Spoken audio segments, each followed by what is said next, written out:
Welcome to another episode of Otaku Don. This is a host with the most, aka Sleepy Melbourne in the building.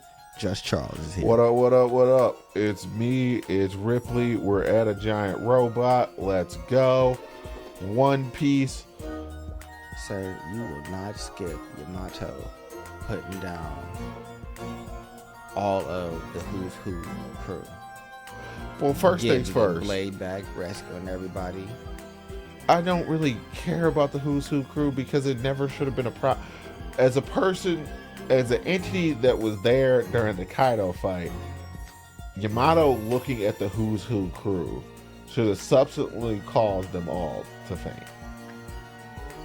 I don't think she knows how to channel her hockey yet.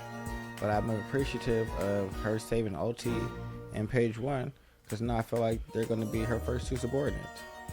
I kind of feel like they're still kids in a way. Probably.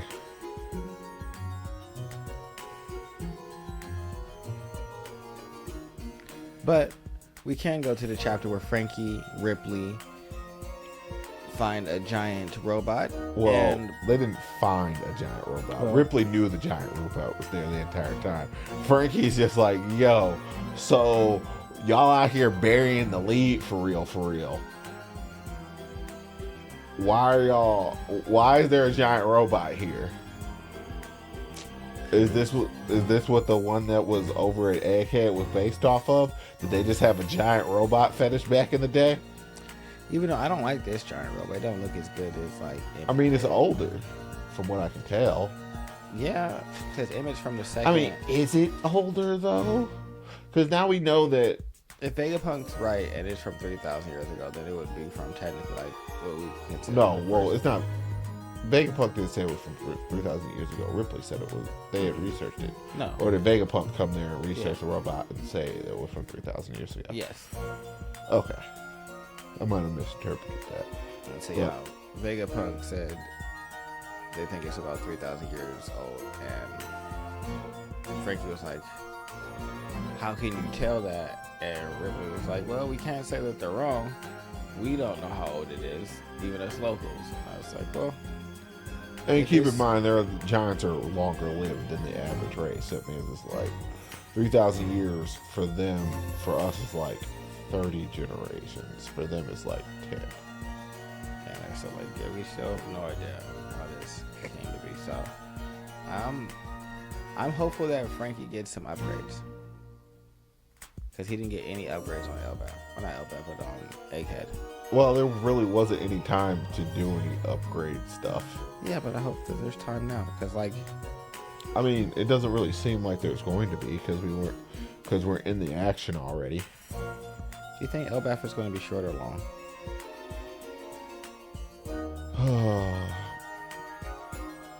Elbaf, so far... it's giving me the vibes of Water 7. Like it is a thing before the other big thing. But Egghead also gave me that vibe too. But Egghead also ended up being way longer than I initially anticipated it being. It's partly because it was exasperated by a lot of the things that were happening around it, like the author of Akira Toriyama passing away. A lot of stuff happened during Egghead. Oda took way more breaks than he was normally taking, and I do believe he got sick at some point during that. So Egghead felt longer than it really is. That's true. It wasn't really as long as the time that we had to wait for. Like, it wasn't like Destarossa long. No. It wasn't. It was not only. It was not like Wano Kuni long. Wano was long. Yeah, and I guess I'm like just wondering where do you think on the spectrum this falls, because I would like to see Elbaf a little longer, but like you, I do kind of feel like, well, dang, it just doesn't feel that big. If we're pushing up against the God's Knights now, or the Holy Knights, what do we like? Are they going to abandon this plan once like it's spoiled? we continue the game and find a new way to try and like Infiltrate lure the Giants. children away and keep doing that until they're actually caught and that's part of the game? Or will this lead to like a brawl between them and the Giants? And then if that happens, I can't see them winning. Now with the Straw Hat crew there. So now I could barely see them winning with it. If they were strong enough to just take over, they just would have did that.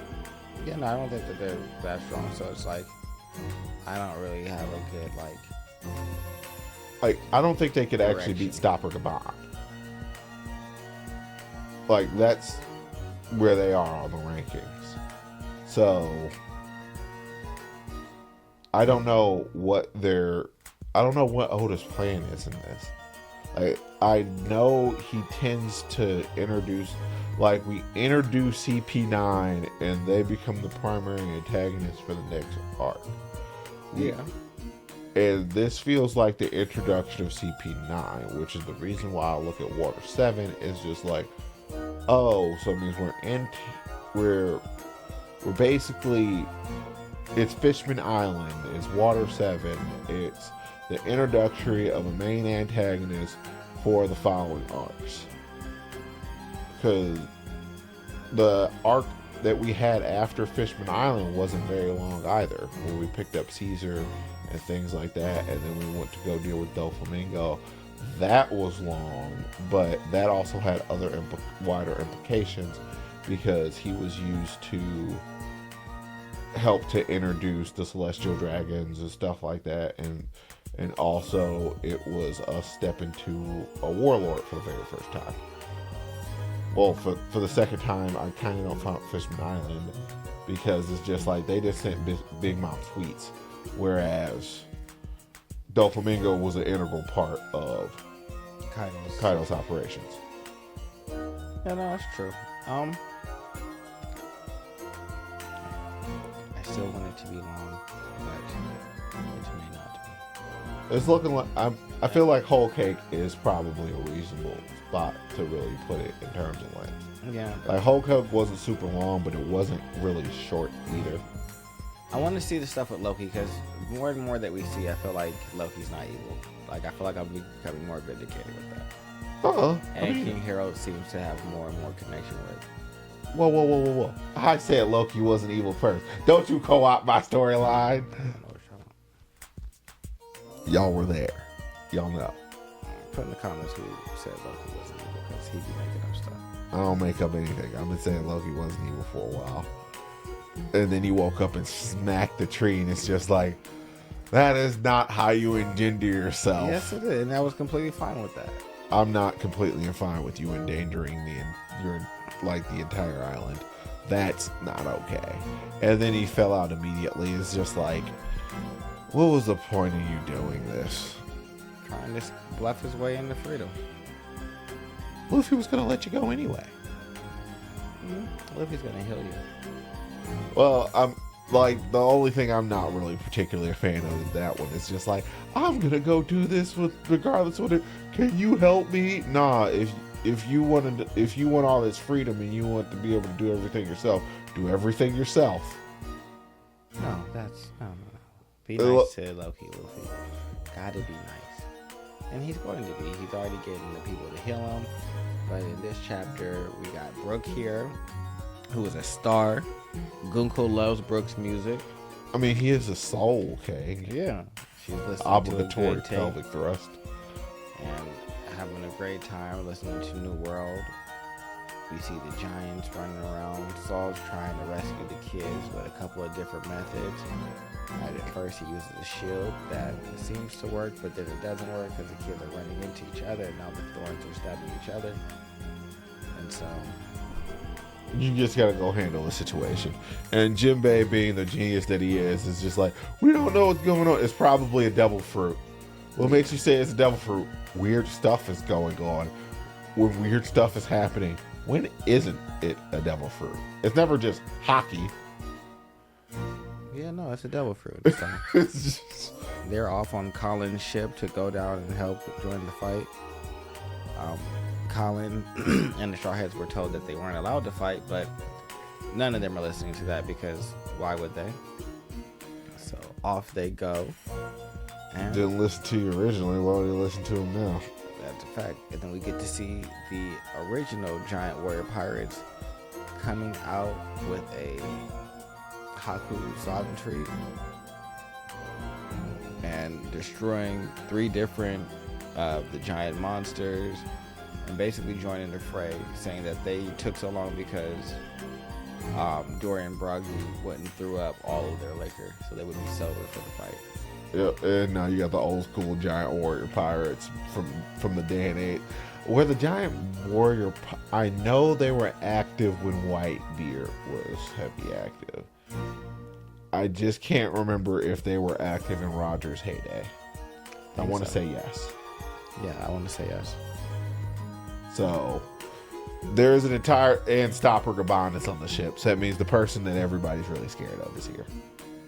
Even though he is getting drunk. Talking about, I don't know why you guys need to sober up to fight. Because he's allowed to be irresponsible now. No, it's nonsense. All of that keeping a cat on Roger and Riley not like being like Zorro off in the middle of nowhere, probably being drunk. No, he's an alcoholic who's just here for a good time. I'm here for a good time and a long time. Yeah. You ready to take these axes?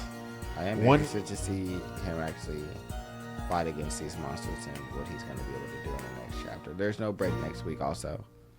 It's going to be real interesting when he actually remembers to put Hockey into his axes. Because remember, he fought Luffy without Hockey that entire time. Yeah, but Luffy and them would have washed old boy. Old buddy old pal. But I don't have any more for this chapter, really. Fun. All right, well, ready for next chapter. Yes, we are. Like, comment, subscribe below.